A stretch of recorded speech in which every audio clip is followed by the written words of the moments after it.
Oh yeah, thank you. Step one, plug in. Step two, hang up the phone.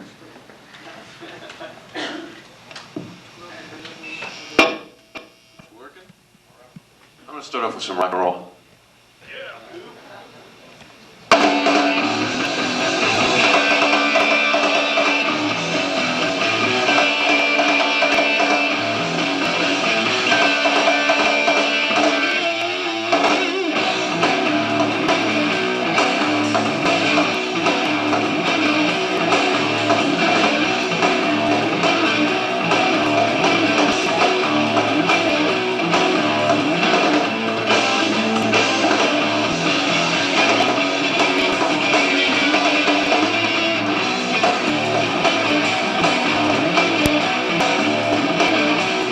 I saw a light stop ahead, but I couldn't seem to rise and pull my bed.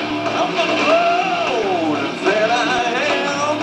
These people seem to think I'm Superman. Say, work for the Lord, living in the daily ego, lover, love, yeah, yeah.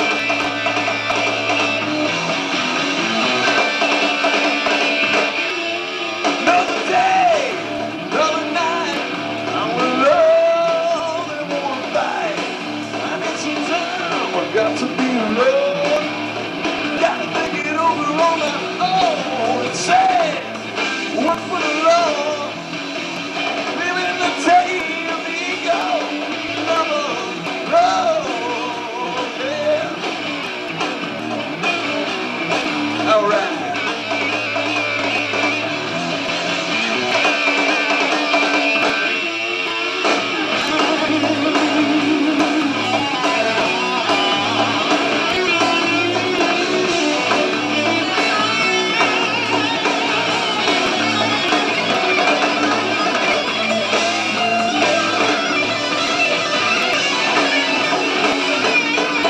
Another day, another night, I'm alone and wanna fight. I need some time, got to be alone. Gotta think it over on my own. Say, work for the Lord, living in the day of the ego, lover, love, yeah.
Thank you.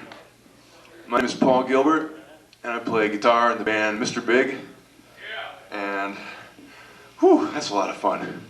I've been playing guitar now, I think, for about 19 years, which is a really long time.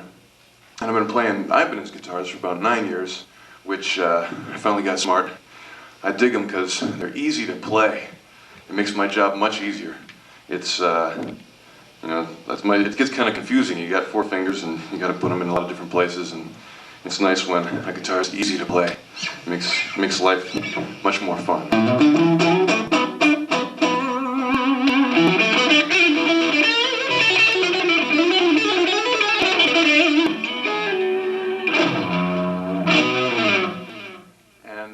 Let's see, when I first started playing guitar, I was about 9 years old, and I was doing everything wrong. And I started taking guitar lessons. The first thing that my guitar teacher showed me how to do was a pentatonic scale.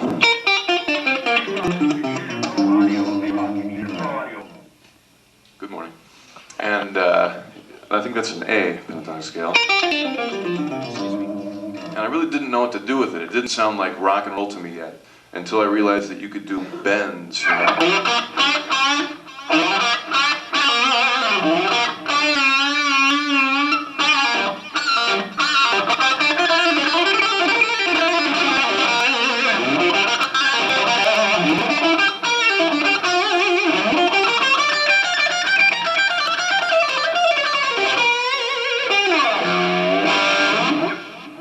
And that made it a lot more rock to be able to do those bends in the pentatonic scale.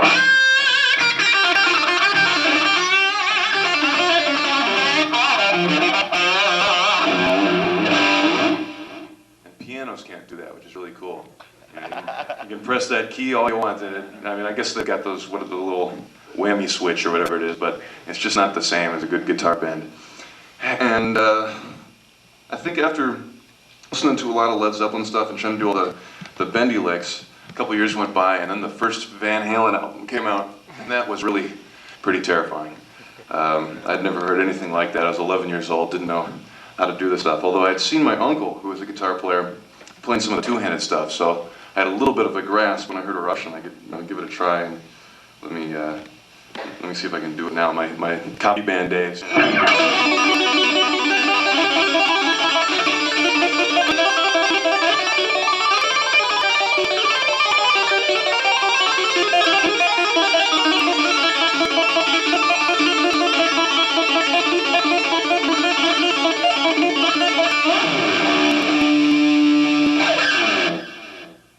A lot of fun. If I had only written that, that's the big thing, that's the key. You can't just play, you gotta write something cool. And Eddie certainly did. And he also had a lot of really amazing left-hand pull-off kind of stuff. And the closest thing I could get to that when I first started to play was this kind of lick. I wasn't even working with 3 upper string stuff yet. I was just doing like the more Ace Frehley-ish kind of little pull-offs. There was an old Ace Frehley solo from the second Kiss album that had a bunch of that stuff. Sounds like this.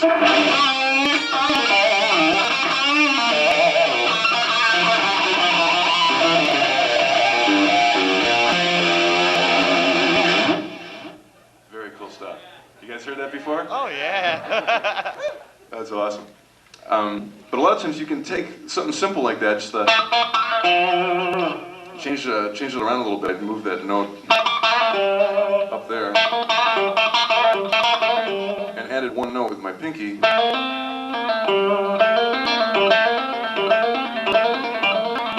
lot of hammer-ons and pull-offs. Of course, it always sounds better with distortion.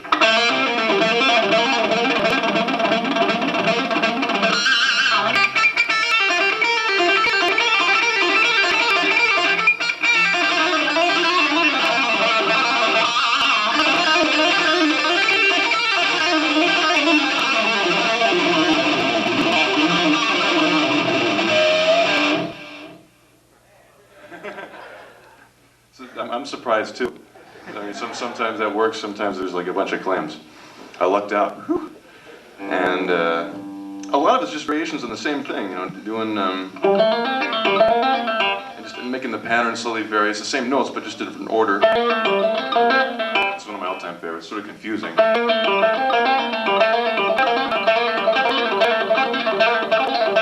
It more sense as you get it faster rhythmically, so you can start hearing a pulse to it.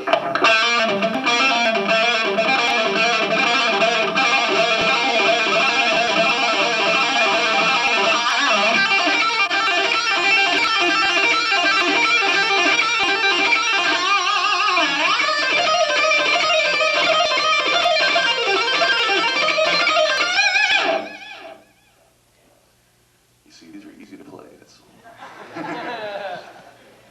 The next thing I started working on a lot, and this is after I had been playing guitar for like 7 or 8 years, was the picking part of it, which always gave me a lot of grief. In fact, I'd gone to a Randy Rhoads guitar clinic. I grew up in this little town in Pennsylvania, and Randy Rhoads came to the music store and did a clinic, which blew my mind. You know, I don't think he did any clinics anywhere, but somehow he picked Greensburg, Pennsylvania, where I lived. So I got to go see him.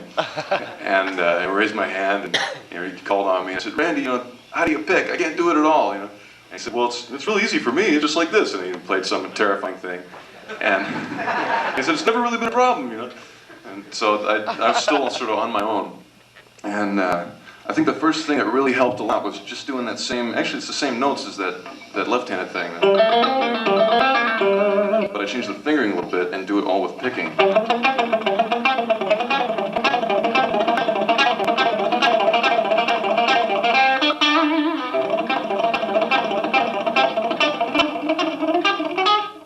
I'm playing, but let me try that with distortion, because it always sounds better.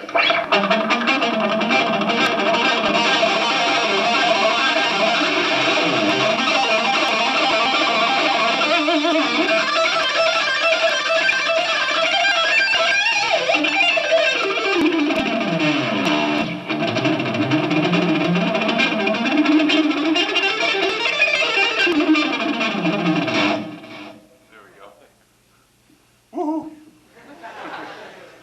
My Homer Simpson coming out. Let's see. After I worked on all that fast picking stuff and all the fast left-hand stuff, I realized that I could no longer play the blues. And I was in a band called Racer X, and Bruce, the other guitar player in the band, was really pretty good at blues stuff. And so every once in a while the band would go into a blues jam, and I would try to play my real fast picking stuff in it, and it would really sound out of place. And I thought one day, I got to go back to my pentatonic stuff and remember how to do it. I started listening to a lot of, I guess it would be like 2nd or 3rd generation blues guys, like Robin Trower, Pat Travers, and the Hendrix stuff, and it really helped a lot. A lot of the, it was still based around pentatonic, but they use a lot of notes like the major 6, or the flat 5, or even the major 3rd.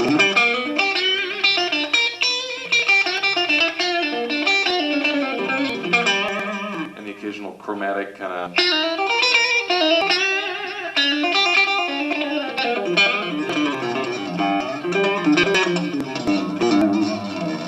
And I found that in a lot of the rock tunes, this stuff just worked better, fit in better with the song.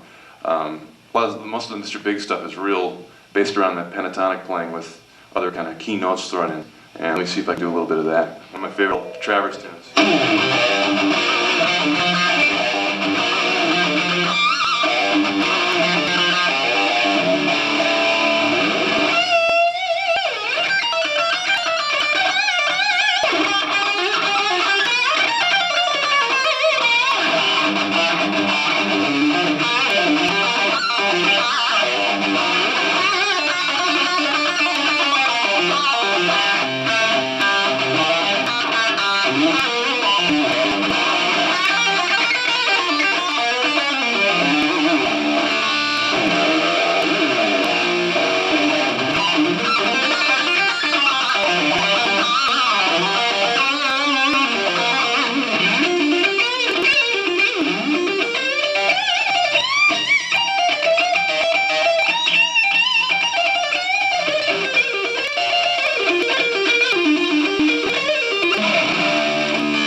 Still in tune.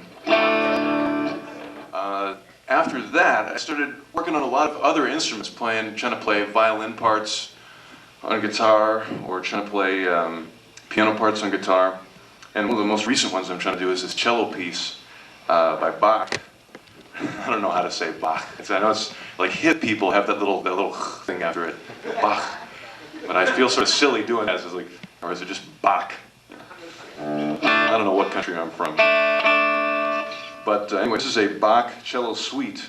I don't know which number it is. They all have numbers, you know, BMW 552 or whatever. And this one is normally in the key of C, which is really low. I've got my guitar tuned down to D right now, which is pretty low. And this is a good test of your attention span, because it's about 3.5 minutes long. And a good test of seeing if I can play that long without screwing up. So here's the Bach cello suite.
Thank you.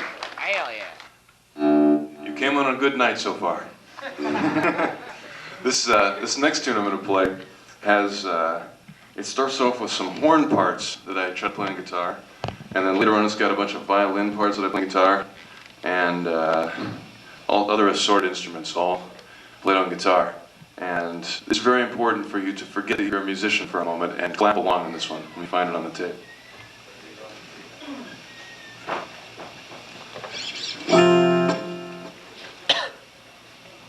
Should be coming up in. Love is all you need. Love is all you need. Love is all you need. Love is all you need. Love is all you need. Love is all you need. Love is all you need. Love is all you need. Love is all you need. Love is all you need. Love is all you need. Love is all you need.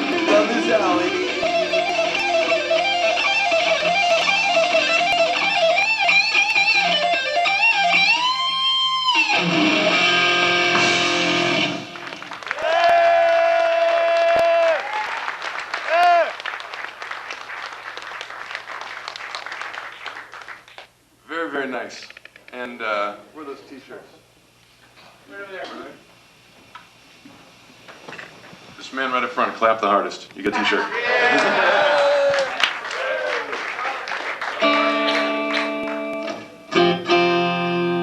Thanks for letting me sing. I have a blast doing this. It's very cool. I bent that one like crazy. New strings. Okay, let's see. Well, this is the part of the guitar clinic where I start taking some guitar questions from the guitar players or anybody who wants to ask one. So just do this. There's one. You mentioned earlier about writing something like Eruption. One of your songs that I found was amazing was Green in the 60s Mind. How did you Wow, thank you. write the intro to that? The intro for Green in the 60s Mind was, I'd written most of the song, and the intro was originally just the chords, just the... And it, I actually heard another song that sounded a lot like that after I'd written it. And I thought, man, you know, it sounds like I'm ripping this guy off, so I gotta do something to change the intro. And I thought, I just wanted to get something to outline the chords. And so I just sort of sat down on my couch and spent an hour or two working the thing out. And one of the hardest things about it is it's a two-handed thing, and it starts to get farther and farther apart, so your eyes sort of have to go like, you know, both directions. And I think I wrote it on a 6-string bass, so the frets are even wider apart than they normally are. And you know, that's why I wear contacts now. But it sounds something like this. It's just, I don't actually use a pick. I mean, I keep it here for future use, but I just finger pick it with my first finger, and it's got some sliding things, a lot of hammer-ons and pull-offs, but just real slow. It's something like...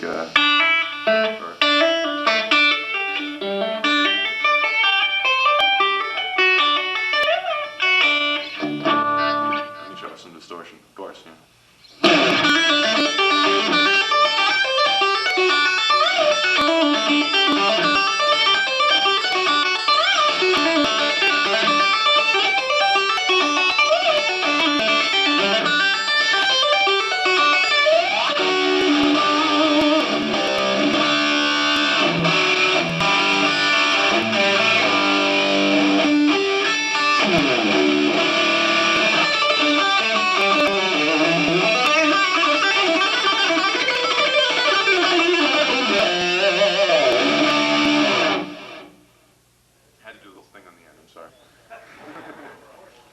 Okay, any more of these?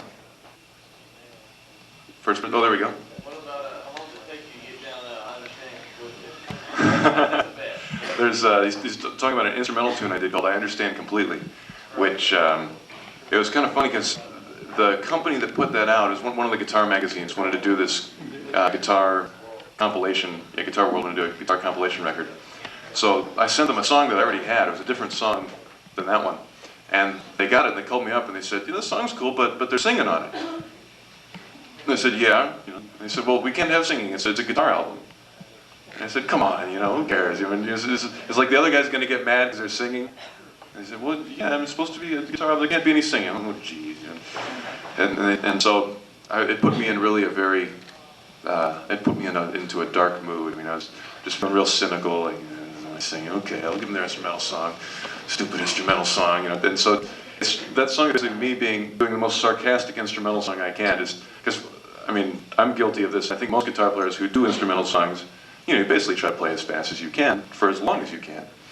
And and so most of the breaks in that, I on purpose sped up with the Verispeed knob on the tape machine.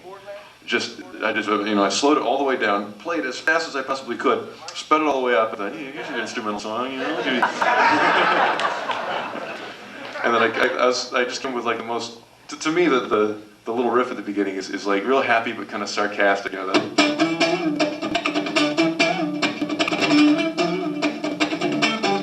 It's just so syrupy and, you know, smiling. But I was in a cynical mood that day. But I couldn't, I mean, it's amazing when you speed stuff up, it gets pretty fast. There's some breaks at the end that are actually the correct speed, but most of them are sped up. And the one at the very end was ridiculous. There's a Mr. Big import called Raw Like Sushi, and there's a guitar solo on it, and I somehow managed to speed that up to double speed, which is unbelievably fast, and then I ran it through a harmonizer to bring the pitch back down to normal. And so it's, you know, twice as fast. It's just ridiculous. So that's not a good one to play live. But good for the studio. Studio techniques. Any more of these? There's one. How'd you come to do the Hendrix tribute album? And where can I get it now? I've ordered a lot of different places. Oh man, he's talking about a tribute. I think it's called Tribute to Jimi Hendrix. This album that I did in Germany, and it was actually an accident. The original idea was it was supposed to be an album with Albert Collins. Albert Collins, the legendary blues guy, you know, and it was supposed to be me and Alvin Lee were both going to be guest soloists, you know. So we flew to Germany, you know, showed up to this Frankfurt Jazz Festival, and we're waiting for Albert Collins and his band to show up. You know, like, all right, you meet Albert. He never showed up. He got sick, I guess, and didn't call. You know, and so we have the gig booked. You know, somebody's got to play the Frankfurt Jazz Festival, and it's not going to be Albert. So it looked like it was going to be me. You know, and I'm utterly unequipped. You know, jazz, and I know these. You know.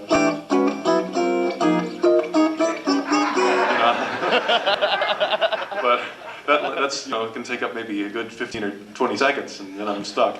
So the promoter of the show really liked Hendrix, and I said, well, I know a bunch of Hendrix tunes, you know, and so I got together with the bass player and drummer from Alvin Lee's 10 Years After band, the guys, like the original guys who were in the Woodstock movie, you know, from 1969, and they were great. And just the day of the show, we rehearsed for like an hour and learned 5 Hendrix tunes. And the promoters are getting all excited. He really digs Hendrix. He's going, this is great, you know. And he said, no, I want you to play for 45 minutes. And I said, well, we only learned 5 songs. And they're like, you know, Hey Joe, these 3-minute songs. They said, you know, I'd have to do like 9-minute guitar solos in every song to make that happen. He said, great. I said, well, you know, I'm going to bore everybody to tears. I mean, 9 minutes of guitar soloing for every song, you know, people are going to be sleeping. He said, no, Jazz Festival, they love that, you know. So I did that. If you ever do find the record, it's a German import. You know, if you ever find it, it's actually pretty cool. I mean, it's got every lick I know on it, because when you're playing for 9 minutes, you know, you start digging deep into your brain.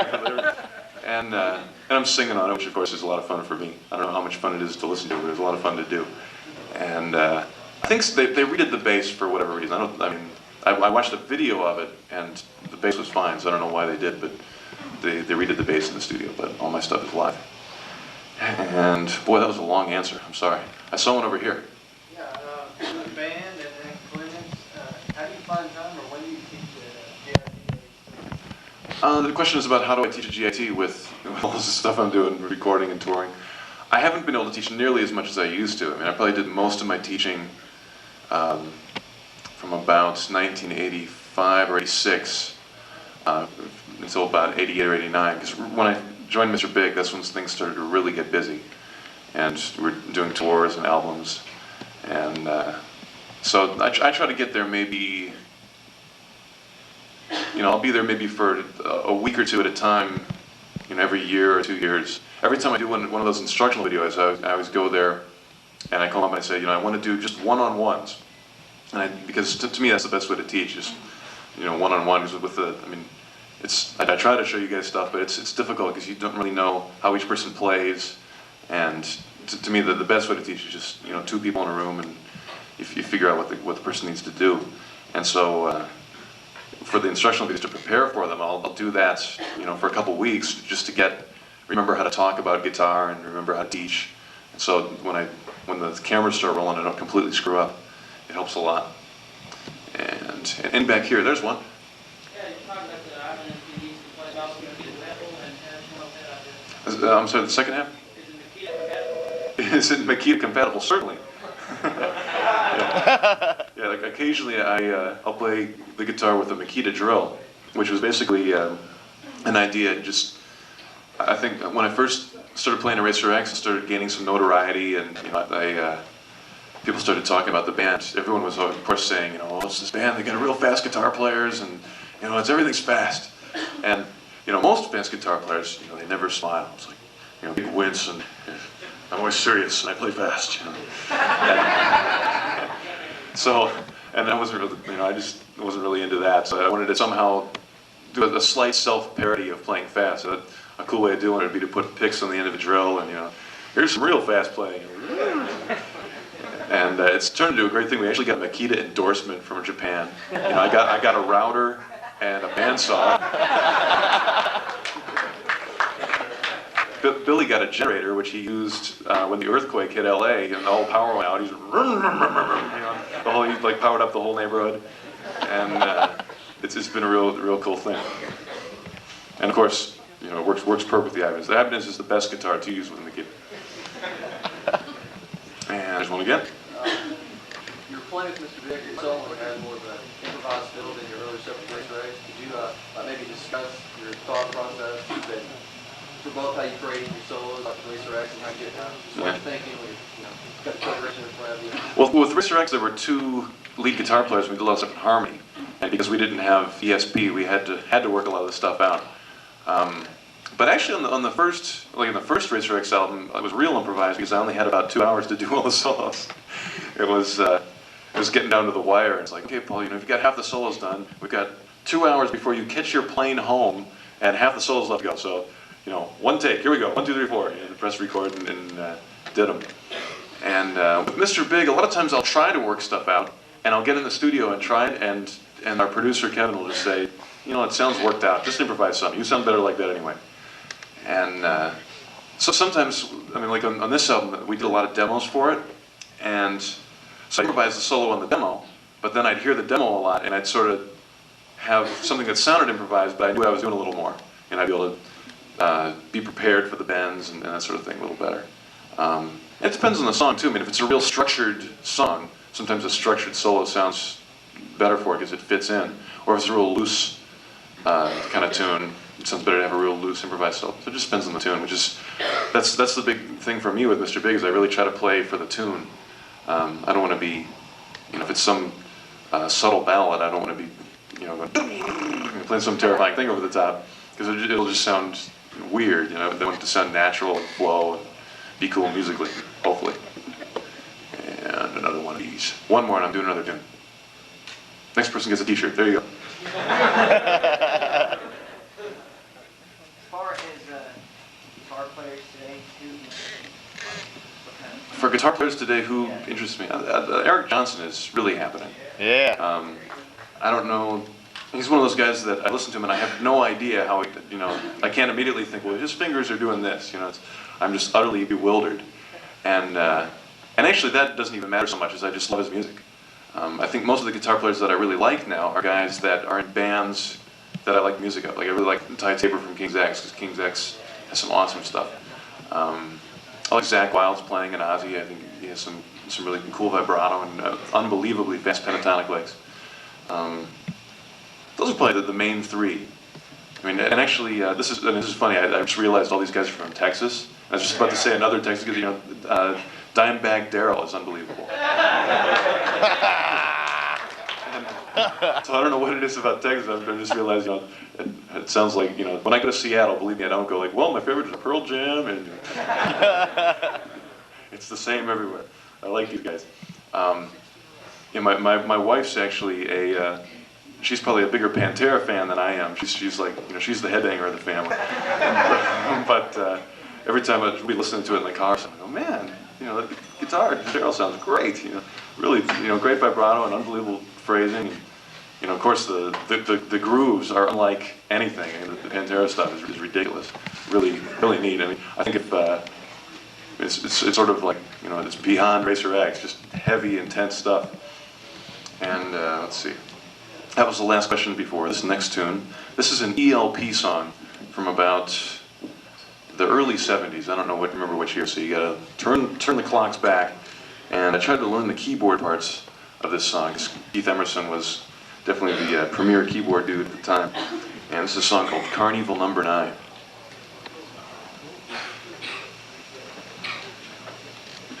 Although it sounds like a disco song at the beginning. I did the keyboard parts on it.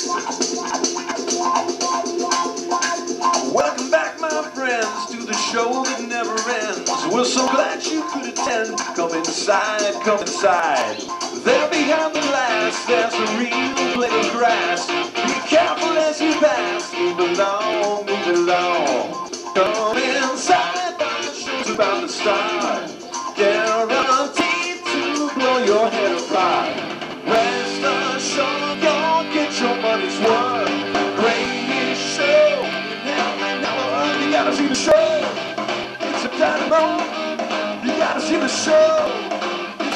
and roll. Oh, right before your eyes, people laughing from the skies. And he laughs until he cries, then he dies, then he dies. Down inside, the show's about to start. Guarantee, you blow your head apart, you gotta see the show. It's a dynamo, you gotta see the show. It's a rock and roll. Oh.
Gypsy queen in a glaze of Vaseline, with the ball on guillotine. What a scene, what a scene. Next upon the stand, will you please extend a hand to our China's ragtime band, Dixieland, Dixieland.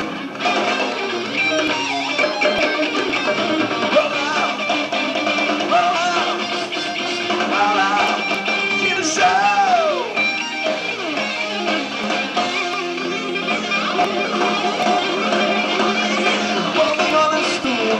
Sight to make it true. Turn virgins in a view. Keep it cool, keep it cool. We like it to be known. The instruments that were shown exclusively our own, all our own, all our own. Come and see the show. Come and see the show. Come and see the show.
You guys are too cool. Thank you. That's awesome. And let's see. Oh, I've got two new guitar techniques I got to show you. I did a little bit in that one too. The first one, I came up with this idea at the NAMM show a couple years ago. Ibanez had a concert with all the rock endorsers. It was like Steve Vai and Joe Satriani, Sean Lane, Alex Skolnick, Andy Timmons, Rhett Beach, and me. I think that's 7. No, there were seven guys there. And Simon Phillips was the drummer for all of us. and Gerald Beasley was the bass player, and we each did a set of maybe 3 songs individually, and then, which I thought was really cool, you know, everyone got to play their thing. And then at the very end, it was somebody's idea for everybody to play on stage at the same time. 7 guitar players on stage at the same time. It looks good in photos, but it's too many guitar players to fit through a PA. You know, to me, I don't know if you've ever been to an NAMM show or ever seen, you know, 7 guitar players at once. But it's with no rehearsal, especially, it can be a scary thing, and it just can turn into a mess. It looks great though, so I decided I had to do something to sort of rebel against 7 guitar players on stage at the same time. So I thought, you know, I'll play it left-handed, which I can't do at all. But it doesn't matter because there's 6 other guitar players playing. You know, we're all playing some tune. There's 6 guys. You know, with me not playing, it actually probably sounds better. You know, one less bit of noise. And so we're, you know, and I'm also thinking this is looking cool in the photos. You know, people are thinking I'm left-handed. And then the only problem is everyone then did a solo by themselves in the song, and the sound was pretty good, so you could actually hear everybody. And you know, Steve Vai did some unbelievable, mind-boggling solo. You know, I'm like on this end of the stage, and Steve's down here. And then Joe Satriani does one, and it keeps coming down, you know, guitar player by guitar player, closer to me, and I'm playing left-handed. So, what do you do? Here's what you do. The first thing is you turn the distortion on your amp all the way up, and it's so much distortion that you can actually sing through the pickup. It sort of becomes a big electric kazoo. And people think that you're playing left-handed with your teeth, which is really cool. It sounds something like this. Let's see.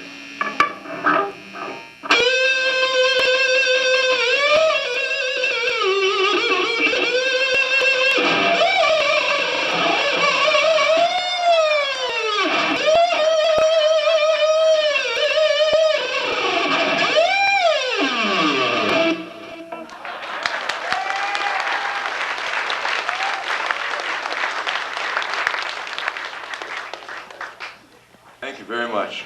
That's awfully kind of you. And it looked good in the pictures. But and the other technique is I'm definitely guilty of doing the occasional, very lengthy, unaccompanied guitar solo with Mr. Big and also with Racer X. And I did so many of them at one point that I thought there's got to be something I can do to make these more interesting, or just something, you know, even visually beyond me just sitting there staring at my neck on stage. So one day I hopped up behind Pat Torpey's drum set and started playing the bass drum and guitar at the same time. And I always improvise it, but it's usually good to start out with Iron Man, because that always works real well.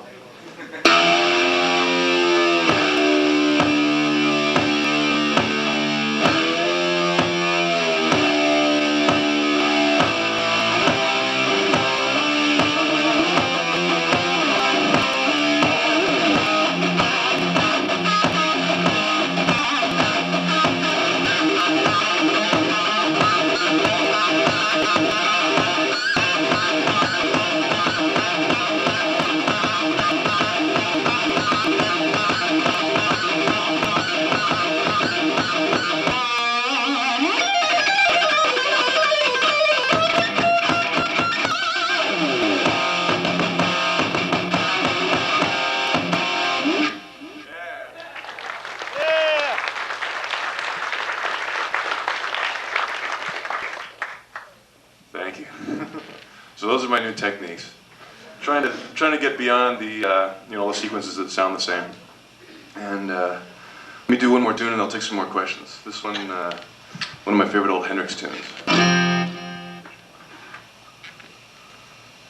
one. They're in order.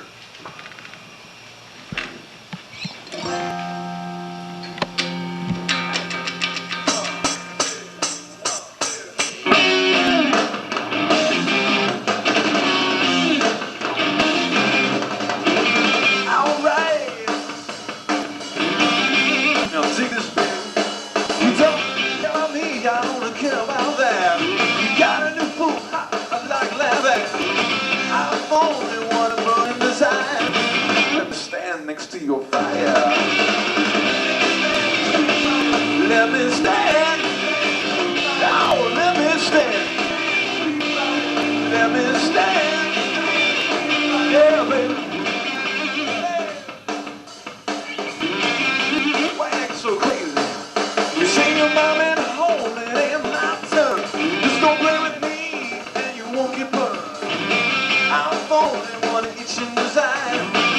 me stand next to your fire.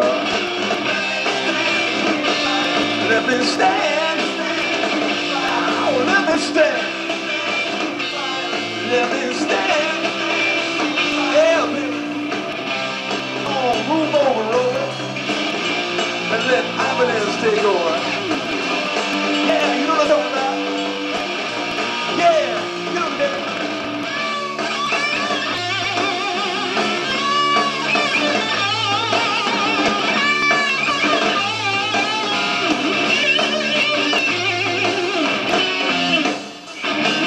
That's what I'm talking about.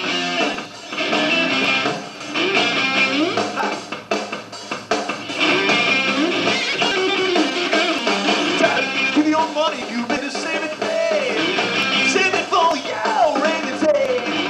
I'm the only one that eats your desire. Let me stand next to your fire. Let me stand. Oh, let me stand. Let me stand. Hey,